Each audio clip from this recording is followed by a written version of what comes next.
Olá, seja bem-vindo à Hora do Pod, o podcast para toda hora. Aqui é o Gian, Aqui é o RD. Guilherme na mesa. Tudo bem, pessoal?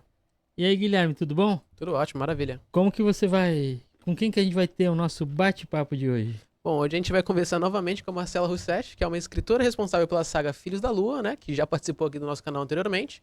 E, bom, hoje ela vai conversar com a gente um pouco mais sobre o seu próximo lançamento. Então eu tenho certeza que o papo vai ser tão bom quanto o último. Então vamos lá. Tudo bem, Marcela? Oi, tudo bem? Obrigada pelo convite. É sempre um prazer estar aqui com vocês. Até porque eu sei que o Jean é um dos meus maiores fãs, né? Do Filhos da Lua. Então, eu adoro conversar. Assim que sair o livro físico de Caixa de Silêncios, eu vou trazer aqui de presente. Ah, obrigado, legal. Muito obrigado. E é justamente sobre esse livro que nós queremos falar hoje, né? Caixa de Silêncios. Isso. É baseado em quê? Para o pessoal começar a entender, até para a gente falar um pouquinho sobre o seu livro. Bom, o Caixa de Silêncios, ele vai contar a história de 3 personagens, né? Que é a Ana, o Vitor e o Cristiano. Vai falar sobre superação de problemas, vai falar sobre abuso, vai falar sobre perdas, né? Mas, principalmente, ele fala de uma forma sensível sobre amizade, amor, superação, tá? E é um livro que eu já queria escrever há algum tempo. Aí surgiu a oportunidade quando eu venci o PROAC 2022 e o Facult também de 2022. Aí eu tava terminando Filhos da Lua 3, aí eu terminei Filhos da Lua 3 e já engrenei no Caixa de Silêncios, dando um pequeno espaço pro Filhos da Lua 4 agora, né? Quando eu terminar o Caixa, quando eu tiver tudo direitinho o Caixa de Silêncios for lançado, aí eu retorno ao Filhos da Lua. Ah, tá. Fala que Filhos da Lua não, assim, o 4. Fala que é igual o Rudolf falou, 3, parte 1, parte 2, né? É, 3 parte 2. É, Trilogia, pra ser trilogia. Sim, 3 parte 2, exatamente. Então, o Caixa de Silêncio fala também sobre abuso infantil. É isso mesmo, né? O Caixa de Silêncios, ele vai falar sobre abuso sexual em adolescentes, né? Também toca na questão de crianças, mas meninos. Diferentemente do que a gente às vezes vê mais obras falando sobre o abuso em meninas. Neste eu quis falar do tema baseando, né, nas vítimas masculinas. Por quê? Porque um dia eu tava na sala de aula, na escola, e eu troquei de aula com a professora, né? Então eu tava saindo de uma aula, entrei na outra classe, era um 9º ano. Então os alunos têm mais ou menos 14 anos. E aí, quando eu entrei na sala, a professora de língua portuguesa falou assim pra mim: olha, eu tô saindo, já acabamos o debate, mas acho que eles têm umas perguntinhas aí pra você do debate. Eu, tá bom. Aí eu entrei e as meninas estavam super, assim, agitadas. E eles estavam reorganizando a sala. E nisso as meninas olharam pra mim e falaram: professora. Eu falei: calma, o que foi, gente? Fala pro fulano, tal aluno, né? Explica pra ele que não é bem assim o que ele disse. O que ele disse? Aí elas me falaram o que ele disse. Eu virei pra ele e falei: sério que você falou isso? Aí ele: é verdade, professora. O que ele falou? Ele falou pras meninas, sério. E ele é um aluno sério. Eu sabia que a gente vê pelo perfil do aluno, ele é um aluno educado, é um aluno sério. Então, no sentido, ele realmente falou: não, tô falando sério, professora. E ele falou, durante o debate, ele defendeu de que as mulheres assumem o risco, quando elas saem na rua, de serem violentadas. Porque elas sabem que existe perigo. Então, se ela sabe que existe perigo e sai à noite, sozinha, sei lá, meia-noite, com roupa curta, elas assumem o risco. Então, de uma certa forma, é culpa delas a violência sexual. E aí, esse discurso é um discurso que existe. Eu até ia comentar, já ouvi muitas pessoas falando sobre isso, que é um absurdo, né? É um absurdo. E nisso, assim, foi bem rápido. Eu olhei pra ele, como ele é um aluno educado também, levei a questão com uma forma educada. Obviamente, assim, as meninas já ficaram, mas, ai, que absurdo, que não sei o quê. Aí, Queriam bater nele, né? Aí eu falei: calma, gente. Aí eu só virei e falei assim: olha, tá, aluno, me diz uma coisa, quantas mulheres você acha que eu conheço que já foram violentadas? E aí ele falou: 1, 2, ele chutou, né? Aí outras pessoas falaram outros números, né? Aí eu falei: eu não conheço nenhuma mulher que tenha sido violentada. Pelo menos que tenha me falado, né, que foi violentada. Agora, Me pergunta quantos homens eu conheço que foram violentados sexualmente. E aí ele ficou em silêncio porque ele já imaginou que eu teria uma outra resposta ali. Ele entendeu para onde eu estava indo. Mas alguns garotos falaram, não é possível, nenhum, né, professora? Alguns falaram, até um, né, assim, para chutar. E eu falei, naquela época, eu conhecia 4. 4 homens já adultos, naquele momento, que tinham sido abusados em diferentes momentos de suas vidas. Alguns quando eram crianças, outro quando era adolescente, outro quando era adulto. Então, tinha motivos variados e tudo mais. Nenhum deles nunca foi à justiça. Tinha ido à justiça, um deles tinha falado com a família preferiu esconder. E, bom, que seja. Hoje eu conheço mais, por causa do projeto e tudo mais.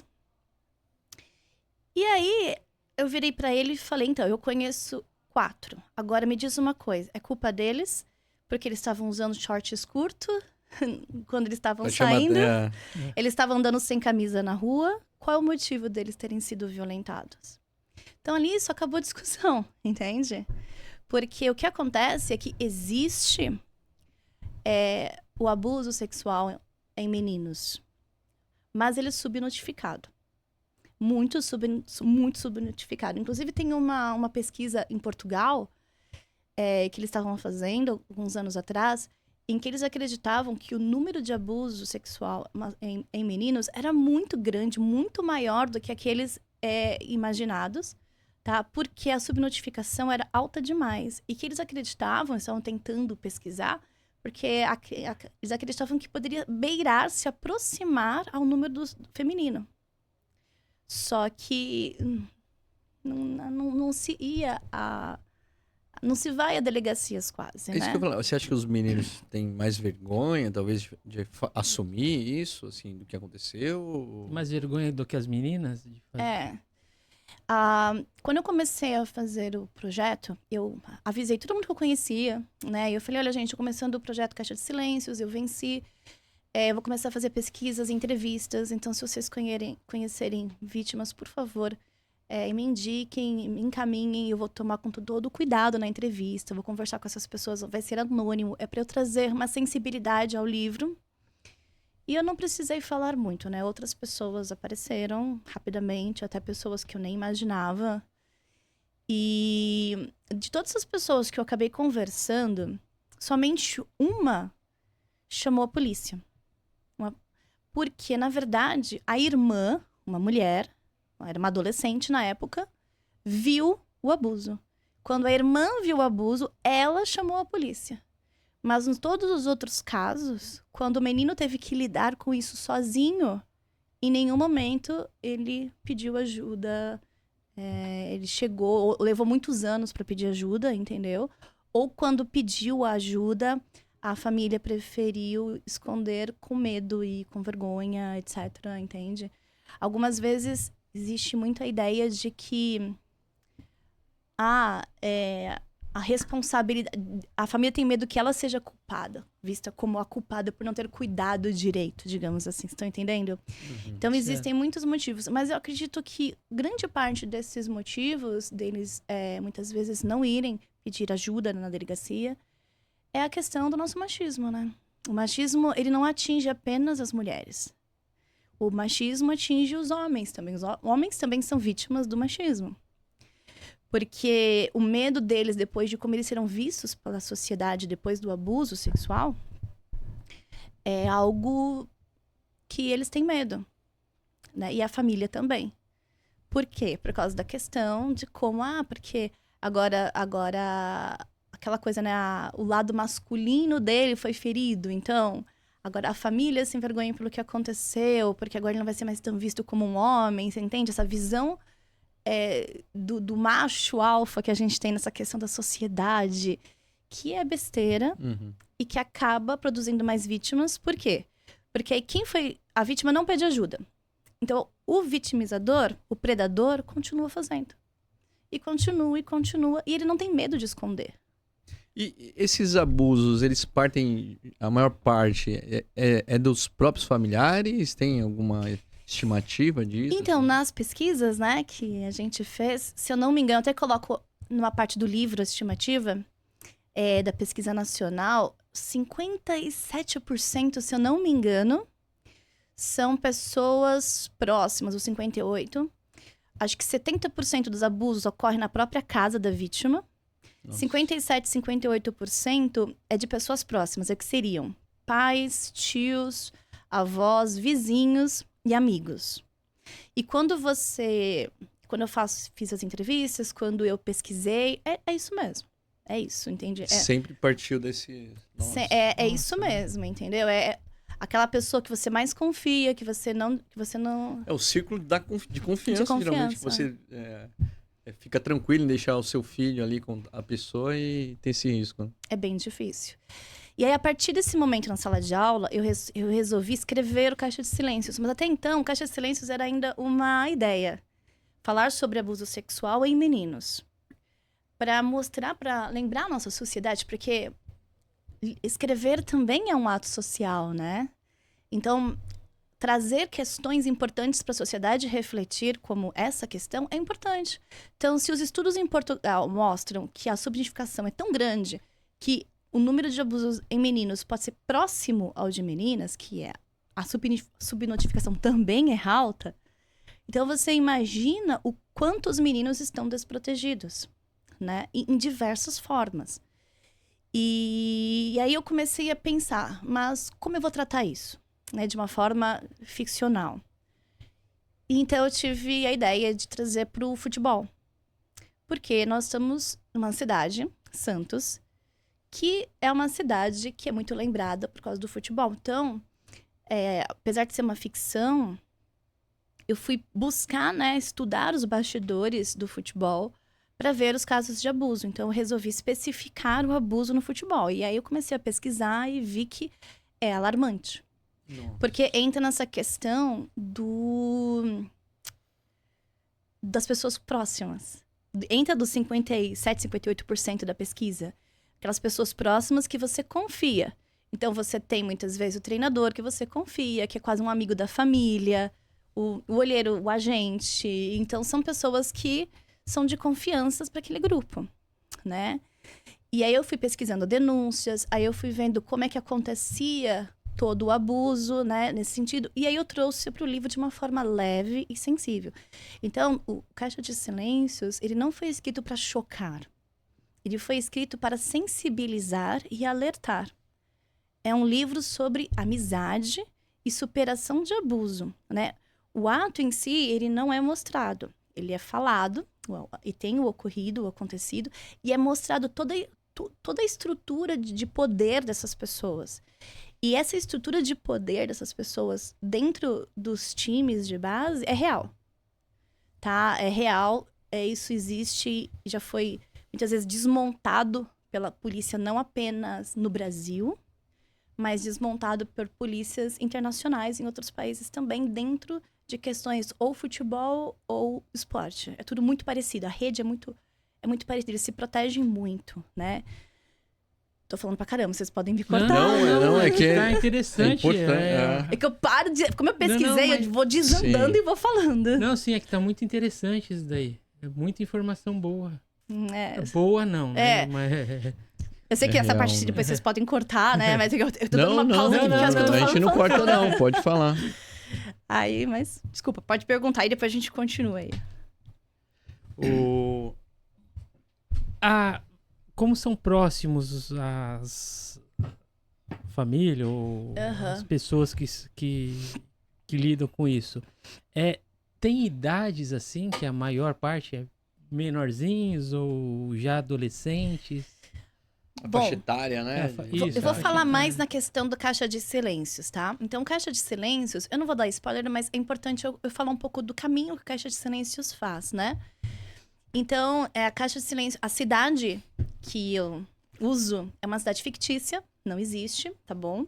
Então, é uma cidade fictícia, um time de futebol no Brasil fictício, tá? Pra eu não apontar dedos, mas se você for pesquisar, você vai encontrar muitas informações no Brasil com relação ao que eu tô falando lá. Então, a história em si, ela inicia-se, né, numa escola, amigos vão se conhecendo, aí vai ter uma festa em que algo vai acontecer e que vai levar toda uma turma de amigos a entrar numa profunda tristeza, porque a estrela da base do futebol, que já estava indo pro profissional, é abusado, né? E aí começa toda a trama se desenvolver, a história se desenvolver ali, se desenrolar, até que toda a rede de abuso ser desvendada no livro. Então vai ter uma rede que vai ser desvendada, ela vai sendo desvendada aos poucos.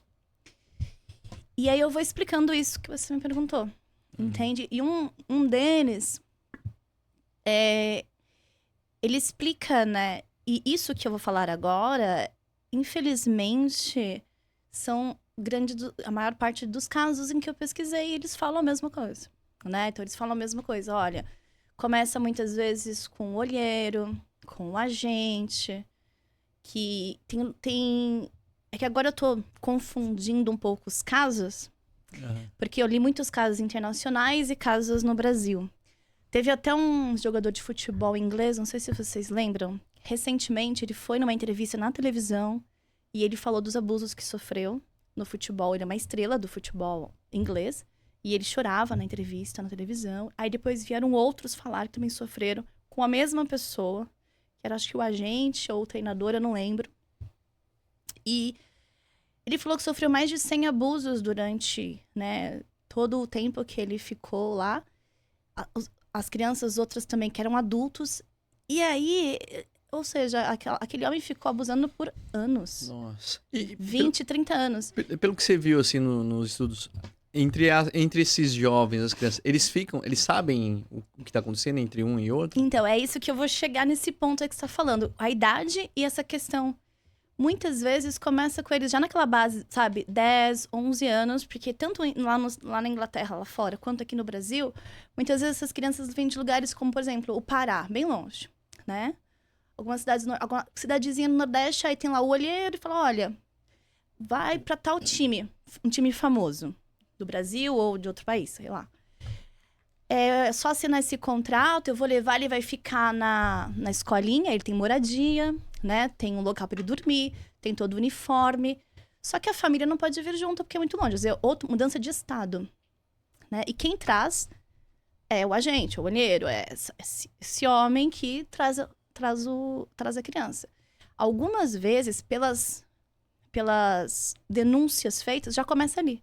Durante a viagem, nas paradas em hotéis, entendeu? Ele fala, ó, se você não aceitar, você vai voltar. Tem essa pressão, né? Só que aí, voltar significa perder o salário que vai receber. E o sonho, né? Também, e o sonho. Você falando isso, eu até lembrei agora de uma história que foi até... Só que foi de um cantor.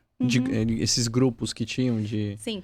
Ele mencionou, eu não lembro agora o nome da pessoa em si, mas ele mencionou que tinha o contrato, tava tudo certinho, tava tudo encaminhado. Daí o empresário chegou na hora pra ele e falou assim, aí, ó, o contrato tá aqui, ou você vai ficar comigo ou nada. Ele comenta que ele acabou deixando, né? Foi abusado, mas é medo de perder. De perder isso, né? Isso é perigoso, porque esses homens não escondem, eles não fazem muito esforço pra esconder. Porque eles não precisam. Tem uma frase do meu livro que a personagem... Por que caixa de silêncios, né? Porque na escola, ela coloca uma caixa porque ninguém consegue falar sobre o assunto. Que a psicóloga da escola tentando fazer com que as pessoas falem, mas tá tudo muito, muito abatido. Ela deixa uma caixa e fala, por que a gente não escreve? Anonimamente a gente lê. E aí eles começam a colocar lá, e nessa ação... E também a caixa de silêncio é pra falar dos muros, do campinho, sabe?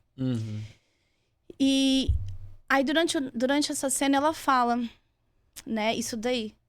Que ela fala, olha, mas essas pessoas, elas não escondem, porque quando elas sorriem pro mundo, o mundo sorri de volta pra elas. Então, toda vez que alguém fala, ah, mas ele fez isso. Ah, não é possível, imagina, conheço ele há 10 anos. Minha filha já já estudou com ele, já, sei lá, treinou com ele. Meu filho, nunca aconteceu nada. Não é porque seu filho já esteve sozinho com ele e nunca aconteceu nada, que ele não fez isso com alguém que era mais vulnerável. Dificilmente eles vão fazer isso com alguém que ele percebe que vai avisar a família. Eles sabem escolher muito bem suas vítimas. Eles sabem escolher a vítima, aquela que vai ter medo, vergonha, que depende dele, entendeu? Eles fazem um estudo, talvez um estudo ali dentro do... Estuda a pessoa, né? E você perguntou, mas eles ali não sabem? Então, eu conversei com uma pessoa de um caso, e ele falou assim, então, sabe tal jogador? Então, todo mundo falava que ele se engraçava. Eles falavam, né? Se engraçar. Quem se engraçar com tal agente ou com tal olheiro vai conseguir subir mais rápido. Então, ele tinha os que se engraçavam. Eles falavam se engraçavam. Então, aqueles que aceitavam se engraçar. Então, se existe esse termo, até para quem é próximo... E aí, essa questão... o que me preocupa e que eu acho a importância desse livro...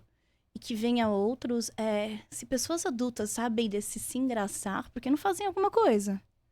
É o que você falou, é pra alertar mesmo. Porque proteger esses predadores, né? Que as pessoas... Por quê? Porque eles têm medo, né? Porque esses predadores, eles têm dinheiro, eles são, geralmente, pessoas que têm influência na sociedade, têm influência naquele time. Pô, quando a gente vê, às vezes, tem um treinador, alguém que é denunciado por mais de uma pessoa, aí tem um escândalo da mídia, aí sai. Quando o escândalo abafa, ele volta pro mesmo time, com as mesmas pessoas que foi acusado de abusar. A gente sabe disso, a gente tá numa cidade que a gente vê isso acontecendo. Então, o que acontece? Eles não têm medo, porque eles sabem que é só esperar baixar poeira. E às vezes o pessoal fala, não vão acreditar que essa pessoa fez isso daí, né? Marcela, eu imagino, óbvio, né, que os danos psicológicos são imensuráveis, né? São. Pelo que você conversou, assim, com pessoas, assim, eles conseguiram vencer esses danos psicológicos? Eles ainda sofrem muito? Cada caso é um caso, né? Teve um caso o da irmã, que viu, né, que pegou o ato, era um vizinho, que a pessoa próxima entra nos 58%, né? E o irmão dela tinha ele era especial.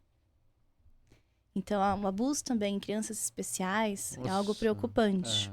Porque elas têm dificuldade em falar. Eles não sabem se defender. Não sabem se defender, têm dificuldade nessa questão.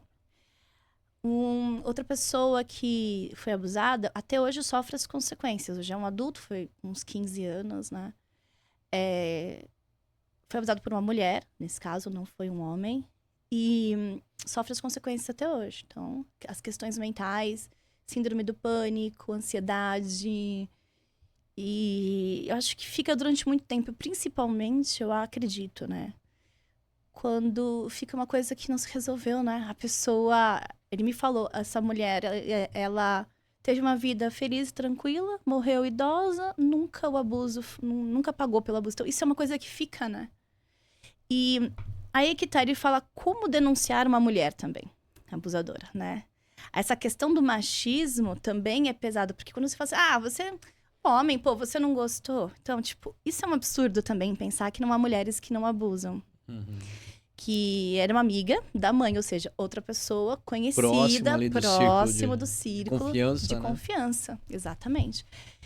E ele, quando a mulher morreu, já a senhora, ele falou, nossa, ela morreu finalmente, mas morreu sem pagar, né? Sem ninguém saber. Então, acho que isso é uma coisa que fica muito tempo. Então, trazer justiça também para essas pessoas pode ajudá-las a resolver muitas questões também inconscientes, né? Que vão ficar presas com elas. Só que é aquilo, ele falou para mim, principalmente na nossa época, né? Porque ele é mais velho. Como é que eu falo que uma mulher... Quem vai acreditar em mim? E as minhas provas físicas? Entende? Porque é muito difícil provar. Dessa garota, ela viu, ela chamou ajuda na hora, entende? Então, ela conseguiu provar o que aconteceu. Mas os outros casos, somente depois passam anos que a pessoa conta, como você prova? Palavra de uma criança contra a palavra de um adulto. Nossa, E fora que é difícil deles falarem. Eles ficam guardando e pra pra si mesmo, né? Aí eu acho que o estrago psicológico Exato. é maior ainda. É muito grande. O estrago é grande. Guardando. É exatamente isso. E assim, se a gente tivesse uma sociedade mais aberta a ouvir e a punir, né, e investigar até o fim, esses casos seriam mais divulgados. Então, eles teriam mais coragem de pedir ajuda. Uma coisa que é legal a gente falar também aqui é que muitas vezes as pessoas não sabem, mas a Delegacia das Mulheres, ela atende também homens abusados. É uma das funções da Delegacia das Mulheres. Por quê? Porque a Delegacia das Mulheres, ela é especializada em tratar casos de abuso. Elas têm treinamento para isso, a delegacia. E não é toda delegacia que tem treinamento dos seus policiais para lidar com denúncia de abuso.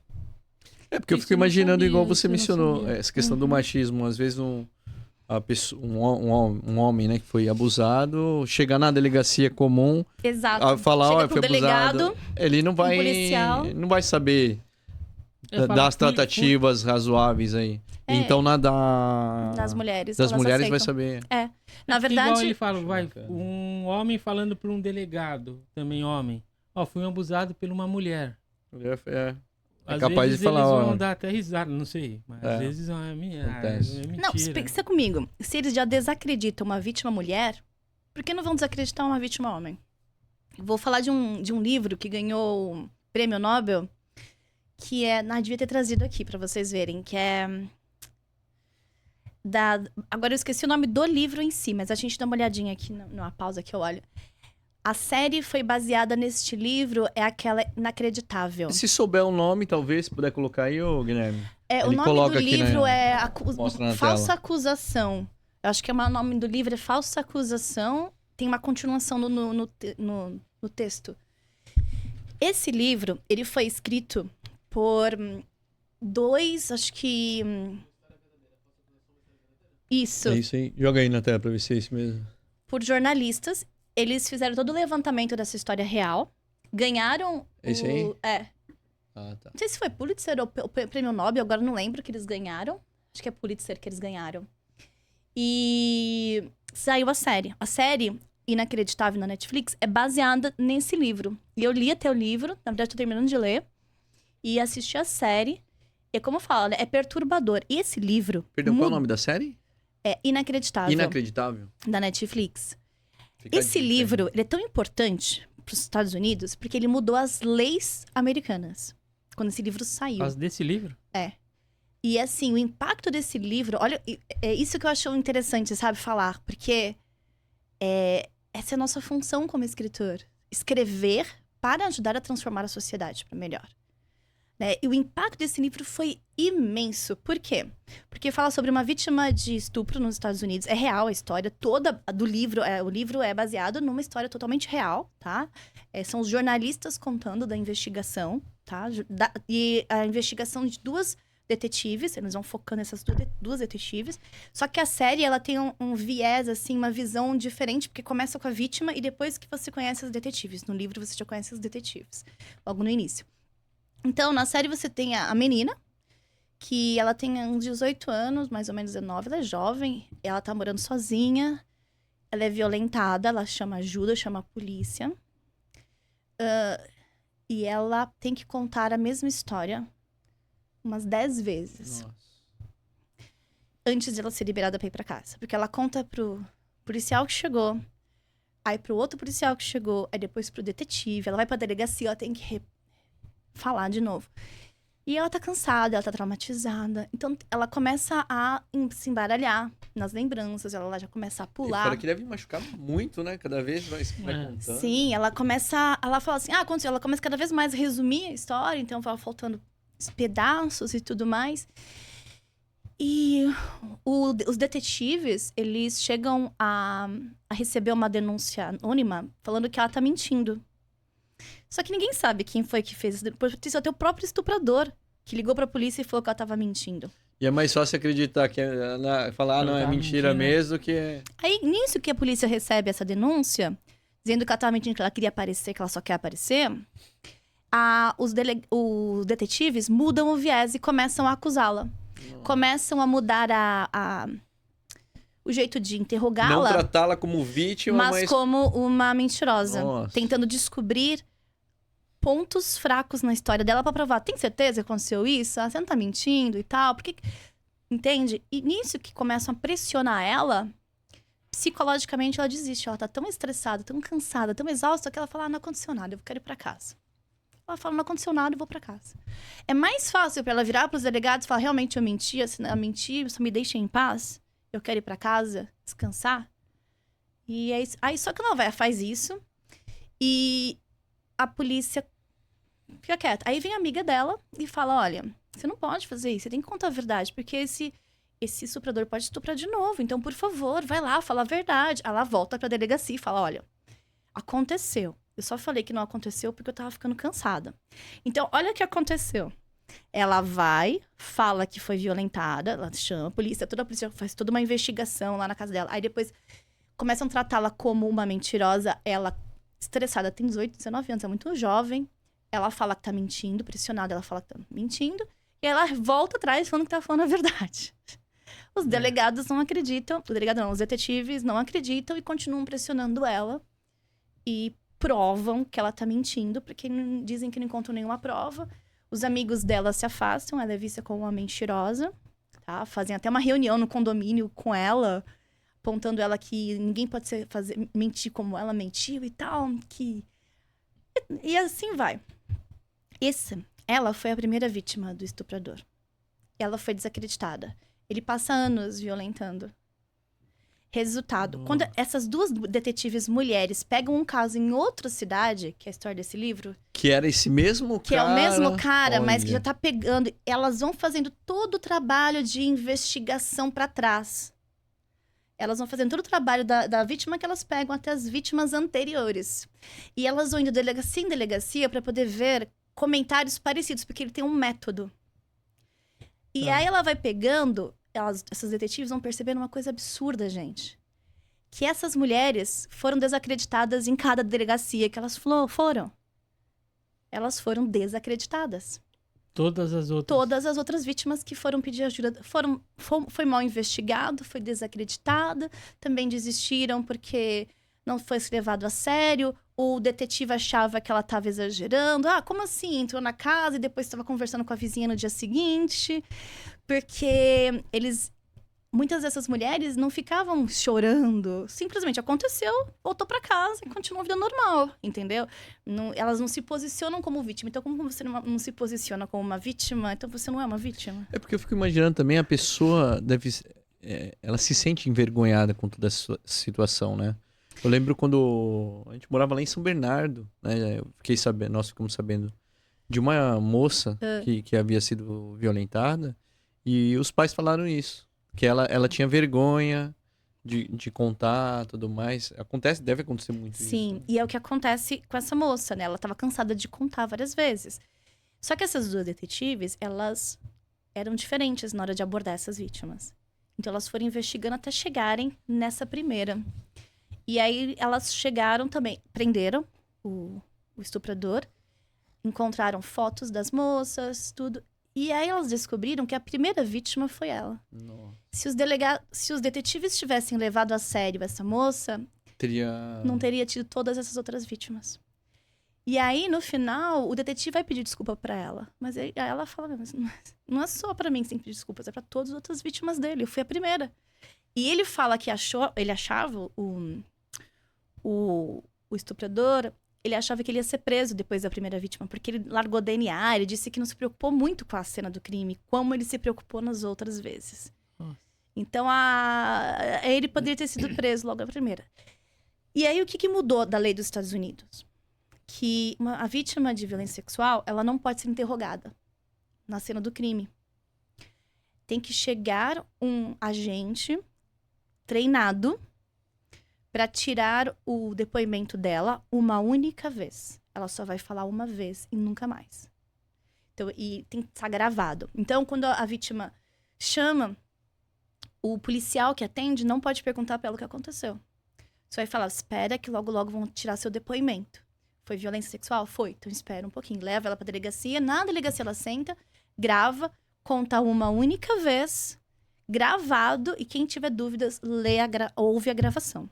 Ela não pode te contar 10 vezes depois, porque ela O psicológico é psicológica destruída. E aqui no Brasil, Marcelo? no como Brasil funciona? também é a mesma coisa? Então, e aí o que acontece? No Brasil, quando você vai lendo o livro, você percebe que o Brasil é muito mais avançado nesse ponto. Por quê? Porque lá eles começaram a ter esse treinamento, esses cuidados depois desse livro, e o Brasil já sempre teve essa questão com a delegacia das mulheres. Para que é a delegacia das mulheres? Porque ali quando você vai... Qual é a diferença, né? A diferença é essa, são pessoas, são policiais ali treinados para receberem vítimas de violência doméstica, de assédio, de violência sexual. Então, eles já são treinados para receber uma vítima que está sensibilizada. Entende? E lá nos Estados Unidos, eles não tinham esses cuidados ainda. Então, mais espantava a vítima do que outra coisa. Então, no Brasil, a gente já tem um avanço nesse ponto e a gente tem que lembrar disso. Pô, legal que no Brasil alguma coisa Alguma a gente coisa funciona. é melhor que o... Sim. E também a gente, se eu não me engano, no Brasil, posso estar errada, mas também tem essa lei do só pode contar uma vez. Depois também pegou o dos Estados Unidos logo depois, essa questão. E Marcelo, mas a gente só tá falando também de abuso sexual. Isso. Mas também tem outras formas de abuso, né? O abuso físico, que é bater, né? Espancar as crianças, né? O abuso emocional também, né? Tem Acontece esse daí também. também. A negligência também, né? Quando os parentes e algumas coisas são negligentes, são assim também, né? É um tipo de abuso também isso, né? e uma criança, vai um jovenzinho lá, seja do futebol, coisa assim, quando acontece isso, tem algum lugar que ele pode procurar ajuda? Aí você imagina, né? Uma criança começa mais ou menos com uns 11 anos, né? Vai para um time muitas vezes de base, morar sozinho com outras crianças, outros adolescentes, sob a supervisão de... De outra pessoa que a família tá confiando, né? Que vai... Exato. Então, vocês estão entendendo essa questão. Existe um goleiro no Brasil, um ex-goleiro, é Ale Montrinas, se eu não me engano o nome dele. E ele também foca muito em denunciar o assédio sexual no futebol. E ele fala que ele mesmo sofreu assédio, né? Ele ofereceram tal pra ele, mas ele conseguiu se proteger do assédio no futebol, mas era uma coisa, assim, muito comum, ele falou, onde ele estava, né? E que muitas vezes, na porta do campo, quando os jogadores estavam saindo do treino, tinham carros oferecendo coisas para os adolescentes entrarem e fazerem programas, entende? Nossa, mãe. Sim, gente, é perturbador e é assustador. E quando eu fui pesquisando, eu fui vendo, assim, o quão... Sabe, tipo, tá aqui, tá acontecendo. E o quanto as pessoas estão com os olhos fechados. Eu falo, não, é aí que eu fico mais assim, esse livro tem que ficar bem legal, tem que sair, tem que chamar atenção, né? É um livro que eu quero que vá para as escolas também. Sim. Porque é perigoso, gente. E parece até, quando eu observo nas pesquisas, que se tornou, sabe, uma coisa comum e, é assim mesmo? É normal, é assim mesmo? E isso é o pior, porque a gente não pode aceitar essa cultura, é a chamada cultura do estupro. A cultura do estupro, ela não é somente sobre meninas, é também sobre meninos. Eles estão vulneráveis. Você falou da questão do abuso também emocional, do abuso físico. Os times de futebol no Brasil assinaram com o governo, depois de diversas denúncias, mas alguns anos atrás, assinaram uma promessa de que eles iriam tomar cuidado com o assédio dentro dos times, com as crianças. A gente não vê muito isso sendo falado, a gente não sabe se isso está acontecendo, se eles realmente estão protegendo ou não, porque a sociedade não conversa sobre isso, não fiscaliza isso, né? E é necessária essa fiscalização. E uma das coisas que deveria ter em todos os times são psicólogos formados ali para observar essas crianças. Porque será que ela aguenta... Eu já dei aula para crianças de 11 anos que jogavam em time de base. E para família, porque eles ganham às vezes bolsas em escolas particulares. E a família estava longe, estava sozinha aqui. Muitas vezes ele chorava na sala de aula. Você perguntava o que estava acontecendo, ele não falava. Então, que tipo de pressão que essa criança está sofrendo que ela chora na sala de aula e não conta o que está acontecendo com ela? É pressão psicológica, né? É ter que jogar bem. Então, é necessário ter esse cuidado também, como você falou. E uma pessoa me falou uma coisa que tem um time conhecido, né, e próximo da gente, que em vez de colocar psicólogo para cuidar das crianças do time de base, coloca aqueles coaches motivacionais. Mas não vai resolver nada, na verdade. Né? Isso não resolve. Não resolve nada. Aliás, pode ser até pior. A gente precisa ter profissionais ali, porque também um psicólogo pode nos ajudar também a identificar esses casos de abusos, também a denunciar. Como é que eles pedem ajuda? Então, o certo seria ter alguém ali que fiscalize, que cuide dessas crianças, alguém formado, que, sabe, tem uma responsabilidade com relação a isso, para eles saberem como pedir Poderia ajuda. ter um projeto de lei, né? Assim, obrigando os times a terem psicólogo. Mas tem? Não, mas provavelmente... O projeto de lei é uma... Tem a da questão do tomar cuidado com relação ao abuso, né? De enfrentamento. Não, mas em times, mas assim... igual, provavelmente poderia ter, uma comissão... Isso. Que viria esporadicamente nos clubes, de surpresa, e fazer uma investigação, alguma coisa assim. Seria ótimo. Porque o que acontece... Chamar as crianças, né? Fazer uma entrevista. Porque senão o que acontece? Às vezes a pessoa que fez esse mal... se tá uma outra pessoa que é amigo dele, não vai falar nada. Então, agora, se vier uma comissão externa fiscalizar, provavelmente diminua. E também mostra que a sociedade está observando, né? Sim, mas pelo que você falou também, Marcela, nós como sociedade, acho que não gostamos de falar sobre isso. Então, acho que dar a abertura, abre mais as portas para que isso aconteça. Isso. Porque a gente não fala. A gente não fala. Quando a gente fala que tem que ter educação sexual nas escolas, porque isso? Porque aqui... Gente, educação sexual nas escolas é de extrema importância. Ontem eu li um artigo falando que uma menininha de 3 anos teve educação sexual nas escolas, na escola dela pública, né? Na crechezinha, né? Porque tem 3 anos. Eu não sei como é que foi essa educação sexual, mas foi uma coisa assim, simples que a professora deu na sala de aula sobre as partes do corpo que não podem ser tocadas. E a menina falou que ela era tocada e começou a falar o que acontecia na casa dela. Olha. Então, eles descobriram, na aula de educação sexual para uma criança de 3 anos... Que a criança era abusada. Que ela era abusada por 2 pessoas próximas dela. Então, eles puderam agir, a escola chamou ajuda, a escola interviu e a criança foi retirada daquela família que estava abusando dela, né? E eles confessaram o abuso. Então, a sociedade, eu não sei por que ela tem medo de falar sobre isso. É que, assim, nas escolas, às vezes, a pessoa, dependendo como esse ponto que você chegou a falar, acho que é interessante. Mas às vezes até talvez extrapolem um pouco as idades e falem coisas que não deveria falar para a idade. Talvez isso aconteça e por isso que às vezes é relutante. Alguns pais relutem quanto a isso.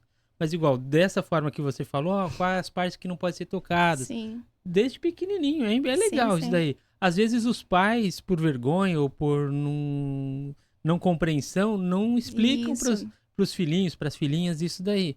Aí é legal.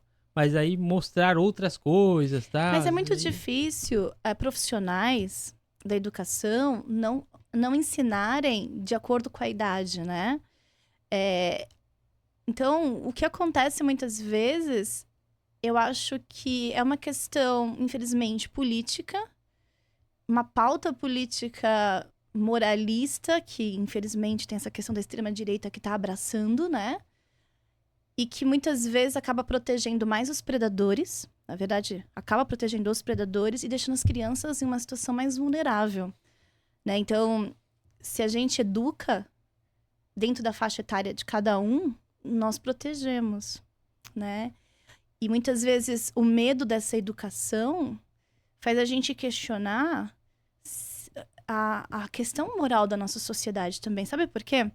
Porque eu fui também fazer uma entrevista E estavam falando de um jogador de futebol que traiu a sua namorada, esposa, sei lá. E quando ele anunciou que ele traiu essa pessoa famosa também, ele ganhou milhões de seguidores. Foi essa semana passada, alguma coisa assim, né? Pouquinho tempo atrás. Uma cultura estranha, né? De ele pessoal... foi visto como garanhão, e isso, aquilo. Absurdo. Eu comentei com a minha esposa isso. Eu falei, como que pode isso acontecer?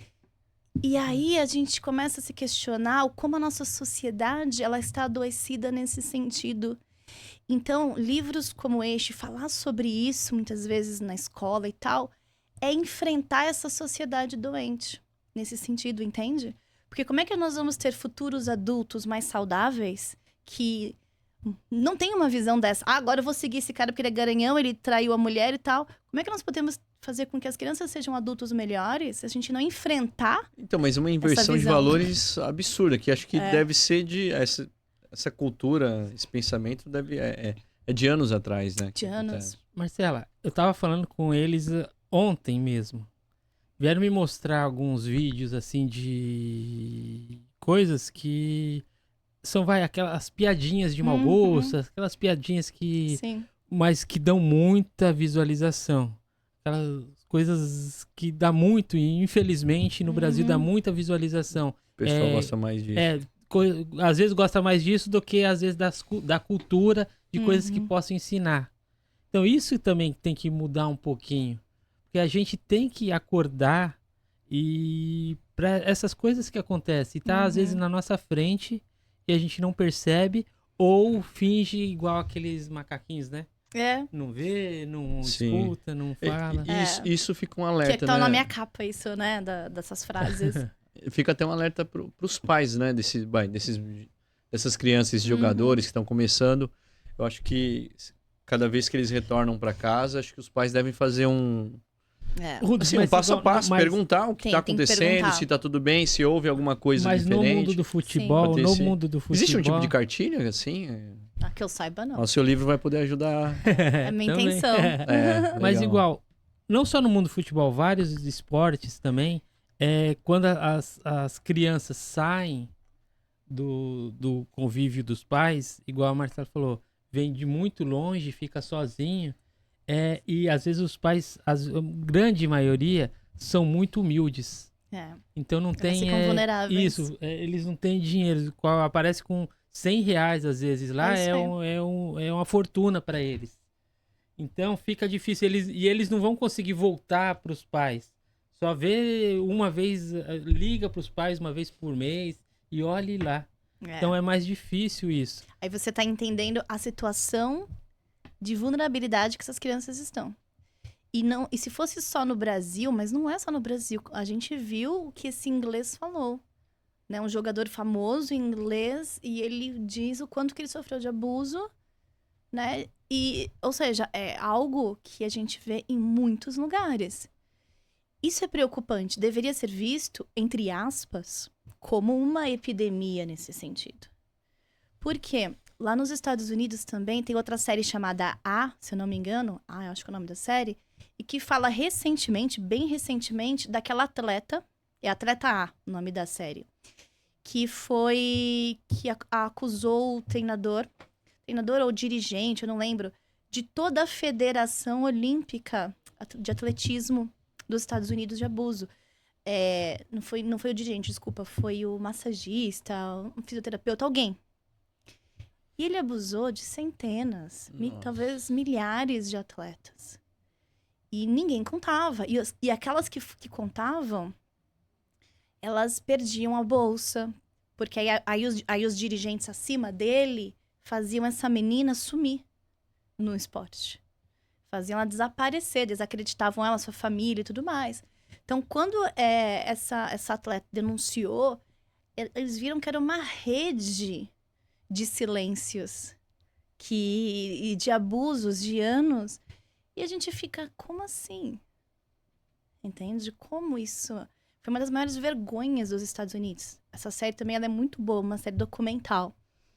No Brasil tem a história, e tem a série também, que aconteceu, infelizmente, lá do João de Deus lá. Também. Abusou dentro dessa linha, isso mesmo. De várias mulheres, né? Poder. O Guilherme quer fazer uma pergunta aí. É só um comentário nesse tópico também, só lembrando que, tipo, existem muitos escândalos que acontecem nesse quesito, até em outras áreas, não só no esporte. Eu sei que é mais voltado pro esporte, futebol, sou livre. Mas a gente vê direto nos Estados Unidos, em quesito do cinema, é a mesma questão. Quando um ator, a atriz se afastam da sua família, acontece esse tipo de coisa. E é, tipo, bizarro como qualquer brecha que entra nesse caso, nessas situações, vem abusadores se aproveitar disso. Então, tipo, tem que ter uma consciência muito grande em cima disso, tá ligado? É isso mesmo.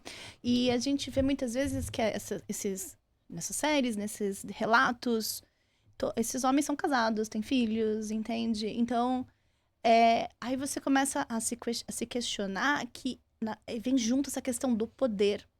Eles estão em uma posição poderosa, há crianças ao redor deles inocentes e vulneráveis, e se aproveitar dessa inocência, dessa vulnerabilidade, é essa questão de exercer esse poder sobre essas crianças. Então, quando no livro uma garota fala essas pessoas são monstros, um outro corrige ela, eles não são monstros. Eles são aqueles homens que ajudam a senhora a carregar o peso no elevador. Eles sorriem para o garçom, dão gorjetas altas para um garçom, vai na reunião escolar dos filhos, ajuda o carro do vizinho quando quebra. Eles levam a família para o churrasco com os amigos. Eles são aqueles homens que têm amigos de 20, 30 anos que colocariam a mão no fogo por eles. E é por acima isso, de qualquer suspeita. E é por isso que é muito difícil eles serem presos. Porque quando alguém acusa eles... A sociedade não acredita. A sociedade não acredita. Então eles não são monstros perante a sociedade. Eles são monstros internamente. Mas perante a sociedade, eles são pessoas como quaisquer outras, às vezes até muito admiradas, amadas. Muitas vezes ninguém acredita. A esposa não acredita, os filhos não acreditam, os amigos não acreditam. E é muito difícil você provar um abuso, a não ser que ele esteja gravado, né? Que tenha uma testemunha. E mesmo com testemunhas, às vezes é complicado. Então, é uma situação difícil. E que eu espero que o Caixa de Silêncios ajude, como você falou, as famílias a ficarem com um olho mais aberto. A não confiarem tanto, a exigir de governos, a exigir dos times uma maior averiguação e proteção em relação a essas crianças, né? Eu soube que o time do Palmeiras tem uma dirigente, que tem todo um cuidado especial com relação a essa questão do abuso, está sempre observando, está bem em cima do time, me falaram isso, então isso é muito legal. Então, saber que tem coisas assim acontecendo, que tem times preocupados, é maravilhoso, é importante. Na verdade, deveriam ser todos, né? Deveriam ser todos. Acho que é a presidente Leila, acho que do Palmeiras. Isso que me falaram o nome dela, é isso mesmo. Eu fiquei achando, ó, já outro time muito próximo da gente tira psicólogo e coloca coach motivacional para cuidar de criança. Vai, gente. Não dá. Aí é uma situação complicada. Marcela, eu vi que eu estava vendo no site da Associação Paulista de Medicina, isso na verdade sobre crianças, né? Foi observado, né, entre 2016 e 2021 um grande aumento, né, nas taxas de mortalidade dessas crianças virem a se suicidar. Tem relação uma certa relação a isso também? Acredito que sim. Eu não tenho esses dados, né? Eu não cheguei a pesquisar tão a fundo esses dados, mas... Por exemplo, no caso do abuso em meninas, a gente sabe, por pesquisas, que há uma grande taxa, né? Uma grande porcentagem de tentativas de suicídio quando elas engravidam, principalmente, do abusador. Por isso, o aborto legal é importante. Porque, como são crianças, às vezes, de 10, 12 anos, né? Engravidando, às vezes, de um membro da família. O corpo não tem nem estrutura para engravidar. E a mente, imagina. A mente, sabendo que você foi abusado por alguém da própria família, próximo. E a criança, ela tem uma dificuldade muito grande, né? Isso é muito difícil. É muito difícil para ela. Então, essa questão...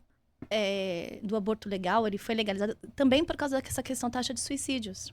Então, é melhor preservar a vida da mãe, no sentido que já é uma vida ali, Sim. do que a do feto, no caso, né? Que essa questão de quando é vida, quando não é vida, é algo que ainda se debate. Polêmico, é bem polêmico, sim. né? Cada país coloca um momento, né? E exatamente por causa desses índices, né? De violência em relação aos meninos. Em relação aos meninos, eu não sei. Porque eu não cheguei aí a fundo nessa visão. Mas o que eu vejo é que há um choque psicológico muito grande. Muito difícil.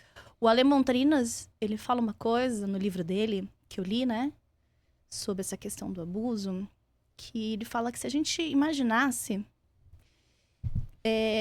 quantos jogadores famosos que já até jogaram na seleção brasileira foram abusados, a gente teria uma noção maior da gravidade do problema. Foram abusados quando crianças, né? Nos times e tal. Ele que faz essa alegação. Então, isso é uma coisa que está acontecendo há tanto tempo. Já está tão entranhado na nossa sociedade que está na hora da gente cavucar, mexer isso daí, arrancar essas raízes, essa podridão que é o abuso no futebol e também todos os tipos de abusos, né, na sociedade e começar a ter mais cuidado. Mas é difícil, porque, igual você falou, é escondido. É escondido. É difícil você detectar. E quando detecta, escondem mais ainda. Uhum. E como será que a gente consegue? Lá na Inglaterra, quando esse jogador foi em rede nacional e falou, outros adultos vieram acusar a mesma pessoa, né? Então, ali nesse momento, é questão de testemunhas, de investigação. Eu acredito que as pessoas têm que falar, as famílias têm que levar para a delegacia, tem que discar o 100. O Disque 100 é uma forma de você denunciar o abuso para que comece as investigações. Porque a partir do momento que várias denúncias começam a ser feitas, teve um caso no interior do Brasil que os meninos começaram a denunciar o treinador e um deles chegou a gravar, se eu não me engano, ele chegou a gravar o abuso e conseguiu com isso provar. Infelizmente, ele teve que fazer isso para conseguir ser levado a sério. E aí o treinador foi preso, mas ele já tinha abusado de diversas crianças, né? Então, se a gente não começar a investigar e a denunciar, isso sempre vai continuar acontecendo, vai ser sempre uma rede protegida. Será que também se punir mais severamente, a pessoa vai trabalhar, tá lá na empresa, no clube, foi pega, foi provado, dar uma multa pro clube, ou o clube pagar alguma coisa? Além também? da pessoa, concordo, além da pessoa clube, pagar... Porque aí o clube viria a fiscalizar melhor Seria bom isso aí. os seus funcionários. Seria ótimo. Seria um meio, né? Não sei se é possível aí pela lei. Sim, e nós precisamos de vereadores, de deputados que nos ajudem, abraçando essa ideia, criando projetos de leis que nos ajudem a punir mais severamente, né, os clubes, mas também a criar uma rede de proteção. Porque acho que mais do que punir, criar uma rede de proteção, né, eles fazerem um pacto com o governo e ter uma fiscalização maior com relação ao que eles estão fazendo para que isso não aconteça, é até mais importante. Porque muitas vezes vão querer esconder mais se forem mais punidas. Mas também concordo que a punição tem que ser alta, porque isso é uma coisa muito séria e que acaba arrasando a vida de muitas pessoas, né? Porque essas pessoas crescem e o trauma fica. E muitas vezes o abusador, nada acontece com eles. Eu espero que ao invés de esconder, eles fiscalizem mais. Eles deem algum tipo de treinamento. A punição tem que ser alta e tem que ter a fiscalização. Porque já a punição ser alta, eles vão só não ter fiscalização, porque eles vão só esconder, né? Então tem que ter os dois. Tem que ter uma rede de proteção e tem que ter uma fiscalização alta. No caso, eu acredito que as escolas sempre vão ser o melhor caminho de proteção. Sabe, gente, eu também sou professora, né? Sou professora de história e conheço pessoas que cuidam de crianças que também denunciam abuso. Agora eu esqueci a secretaria aí da infância, agora eu esqueci o nome do órgão que cuida. E eles falam que grande parte das investigações de abuso sexual em crianças, o aviso parte das escolas. São as escolas que denunciam. Mas, Marcela, por exemplo, as escolas, os professores, eles têm algum tipo de treinamento, alguma coisa assim para conseguir, sabe, detectar se tem alguma criança... Boa pergunta. Não temos. Pelo menos eu nunca passei por nenhum treinamento. Ou as escolas poderiam ter psicólogos também. Sim, psicólogos temos, né? É obrigatório ter. Mas muitas vezes as crianças contam, né? Elas contam para os seus professores de que elas mais confiam, contam para os seus coordenadores. Ou eles começam a investigar a situação, percebem, começam a fazer perguntas, professores e coordenadores, até que a criança diz e a escola vai lá e avisa. A secretaria lá e eles começam uma investigação. Então, muitas vezes... Então, eu acredito... Porque esses jogadores de futebol, eles continuam na escola.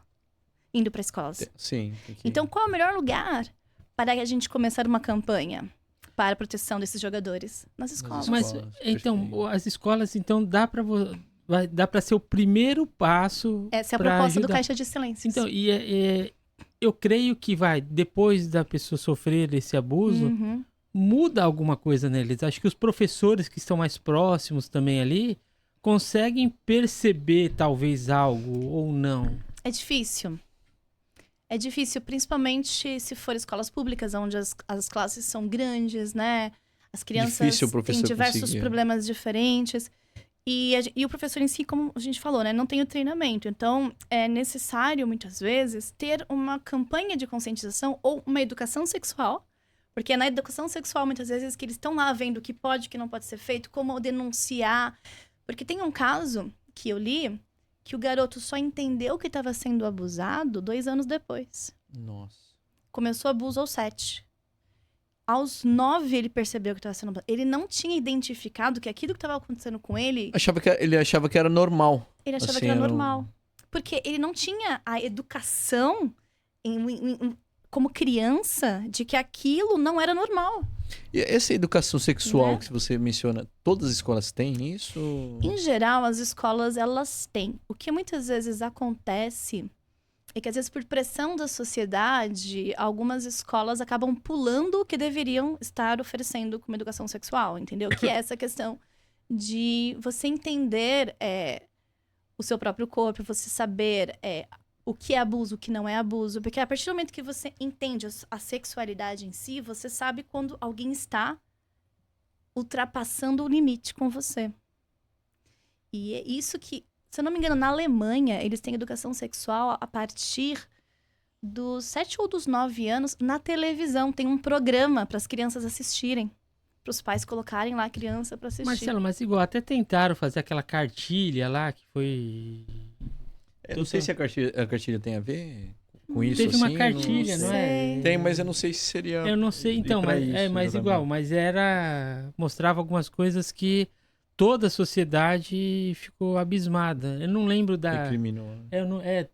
Eu sei que era uma cartilha que falava algumas coisas assim, que aí toda a sociedade quis tirar. Eu não sei. Eu não lembro qual que é a cartilha.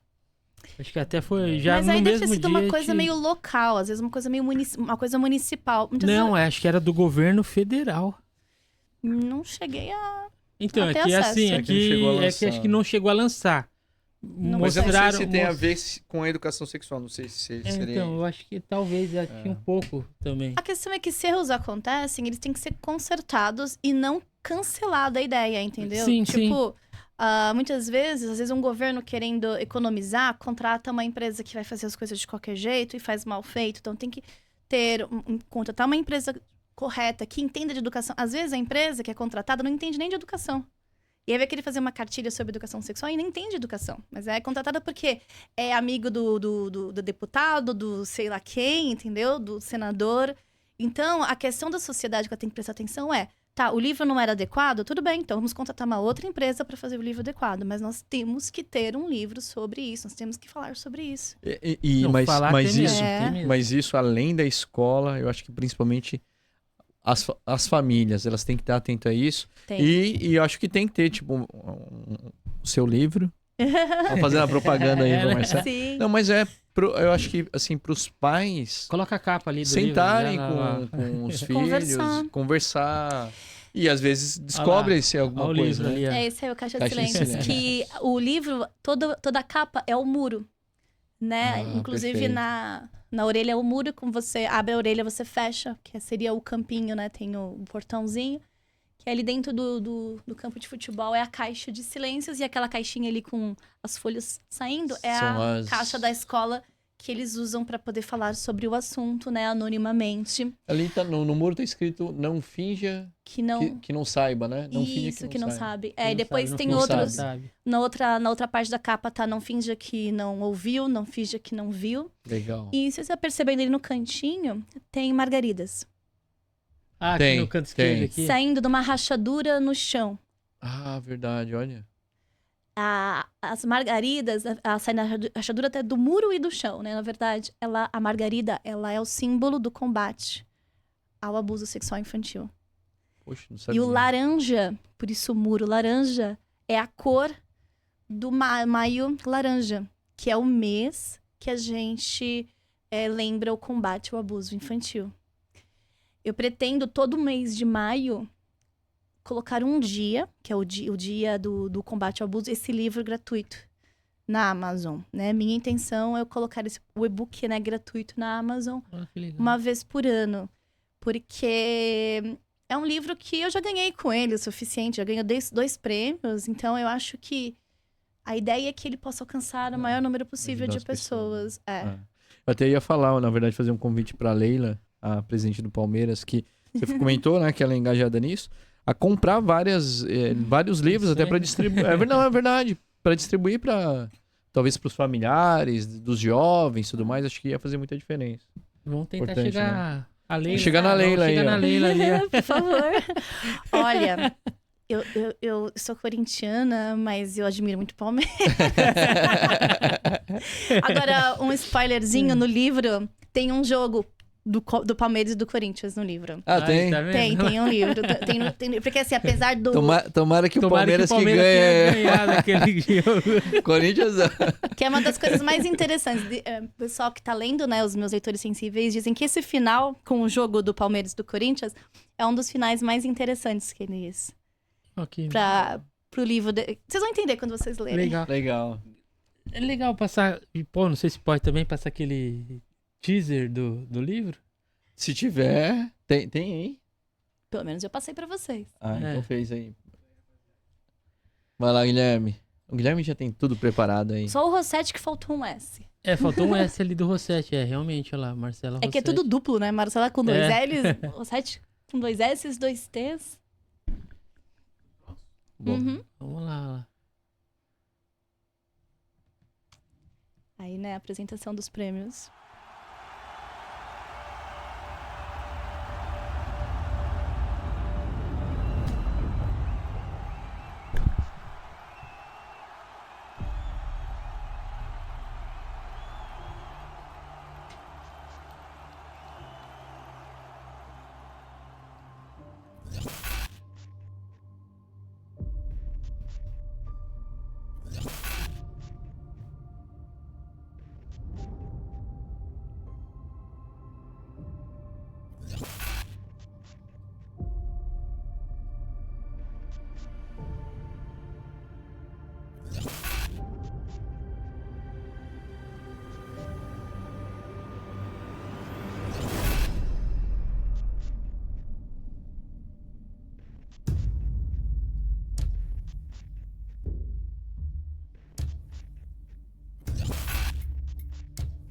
Foi sua a ideia também desse daí? Sim, a artista que fez seguiu as minhas instruções, né? Nossa, perfeito, hein? Ficou legal, né? Muito bom. E a orelha difícil, é o difícil muro, você é o ver. portão. Aí quando você fecha assim, você fecha o portãozinho do... Isso a gente pode colocar nas redes sociais fica também. à vontade. Acho que é legal. É legal Importante colocar isso, né? coloca no Instagram lá. Essa capa eu adorei também. E posso contar por quê que é o maio laranja e por que das... Sim, Pode, por favor. Há uma menina no Brasil, agora eu esqueci o nome, acho que eu tenho péssima memória para nomes. e números. Mas, se não me engano, o nome da menina era Araceli. Ela foi entregar algo pra mãe, que a mãe fazia doces, algo do tipo, eu não lembro agora. E ela foi nessa casa entregar. E ela entrou na casa e nunca mais foi vista, né? Descobriu-se depois o corpo dela. Ela foi brutalmente violentada aos 7 anos. Torturada e morta. Pelas pessoas dessa casa. Pelos homens dessa casa. Pessoas importantes que até hoje não foram punidas. Todo mundo da cidade sabe quem fez, quando, como, mas não houve punição. E então, para que não esqueçamos, né, o que aconteceu com essa menina, essa injustiça, foi colocado o maiô laranja. E as flores, acho que ela desenhava, ela gostava de desenhar flores, acho que margaridas, e aí utilizaram este símbolo. É triste, né? Sim. O assunto é triste, né? O assunto de se tocar é triste. Por é isso triste, que às vezes as mas extremamente necessário, né? Pra alertar as pessoas. Sim, e é como vocês falaram, sabe? É um tema incômodo. É um tema incômodo. As pessoas não querem pensar sobre isso, elas não querem falar sobre isso. Porque é um tema que dói, mas a gente precisa, porque crianças são a coisa mais importante para nossas famílias, para o nosso país, o nosso futuro. E nós não podemos deixar nem meninas e nem meninos vulneráveis. Então, eu espero que... É um livro sensível, como eu falei, não é um livro chocante. É um livro para ler a partir de 11, 12 anos, todas as idades. É dentro do estilo, sabe o estilo meio John Green? Que você vai falar sobre um trauma difícil, mas de uma forma mais leve e que as pessoas se sensibilizem. É isso. Aí eu espero que, sei lá, ajudar um pouco a diminuir essa violência e colocar nós culpados. Pudermos, a gente vai fazer da divulgação nossa parte, também, pode contar com a gente. Eu agradeço, eu adoro vocês. Marcelo. Acabou, né? A gente tem muito papo ainda pra falar sobre isso. Tem Vou trazer o livro e a gente volta a conversar. Legal, podemos fazer isso mesmo, sim. A gente lê até... Isso. Sem contar muito spoilers também, né? A gente vai ter os cuidados necessários. Espero que daqui a pouquinho que vai estar nas livrarias, vai esse mês. Né? Esse mês sai em e-book. Tem um dia exato que vai sair? Então, eu queria ter lançado dia 15, que foi ontem, mas não foi possível. Eu estou um pouco atrasada aqui, eu tive alguns problemas e não consegui finalizar a tempo. Mas a ideia é que até o final desse mês esteja disponível em e-book. Eu aviso vocês também para vocês colocarem lá nas redes sociais, Legal. Bom? E vai ter um dia, que eu ainda não sei direito o dia, e que ele vai estar gratuito, depois do lançamento. Mas aí eu também aviso vocês para vocês colocarem aí nas redes, tá bom? Obrigado, viu? Imagina. Marcela, você já veio aqui, você já sabe como que é mais ou menos, né? 2 coisinhas. Deixa um recado, então, para nossa juventude. Pessoal, leiam. Acho que uma das coisas mais importantes quando nós não somos jovens, a gente não entende a importância da educação e da escola, né? Então, o Caixa de Silêncios, ele fala sobre isso, sobre como a escola é o ambiente onde eles se sentem mais à vontade para pedir ajuda, para conseguir ajuda. Então, valoriza a escola, os professores, o estudo. Conhecimento é a nossa maior proteção. E se vocês souberem, né, de alguém que sofra qualquer tipo de abuso, como você falou até mesmo, né, emocional ou físico, denuncie, é o Disque 100, né? O Disque 100, a denúncia, ela é anônima, não dá para rastrear, tá bom? Mas já as autoridades ficam alertas e começam a investigar o que pode estar acontecendo. E quem ler o Caixa de Silêncios, assim que eu lançar esse mês de julho, depois me conta nas redes sociais o que achou. Eu vou adorar saber, tá bom? Tá certo, então. Obrigado. E outra coisa, um gênio apareceu aqui. Marcela, você tem um único pedido para a humanidade. Nesse momento, inspirada pelo livro Caixa de Silêncios, eu gostaria que esses abusadores desaparecessem. Porém, sendo mais realista, então o meu pedido é que aconteça isso que a gente estava conversando. Que os governos fiscalizem mais e que punam mais e que a sociedade não tenha medo de denunciar, né? E não mais varrer para debaixo do tapete. Isso daí o gênio, que são os governantes do nosso país, pode ajudar aí, né? Pode sim. Eu queria compartilhar, eu tava procurando aqui uma eu acredito muito em Deus, né? E tem uma escritura lá em Mateus que fala sobre... o Salvador fala sobre as crianças, né? Cuidado que a gente tem que... Então, ele menciona assim: e qualquer que receber em meu nome um menino, tal como este, a mim me recebe. Mas qualquer que escandalizar um destes pequeninos, que crê em mim, melhor que fora que se lhe pendurasse ao pescoço um nó de azenha, e se submergisse na profundeza do mar.